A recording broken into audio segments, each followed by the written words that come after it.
ये गारंटी नमाज में नहीं ली। नमाज पढ़ोगे तो हरगिज हरगिज गुमराह नहीं होगे। अल्लाह जाने कितनी गुमराह जमाते हैं जो सबसे ज्यादा नमाज पढ़ते हैं। ये गारंटी हज में नहीं लिया है। हज करोगे तो हरगिज हरगिज गुमराह नहीं होगे। न जाने कितने गुमराह हज करने के लिए साल में जाते हैं, कितने गुमराह वहां इंतजाम करते।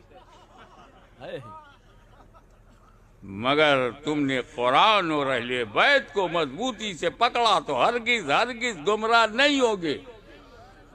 अब अगर तेलंगाना में कोई भी गुमराह दिखाई पड़ा, हम समझ जाएंगे या तो इसने कुरान छोड़ा है या अहले बैत से पंगा लिया है।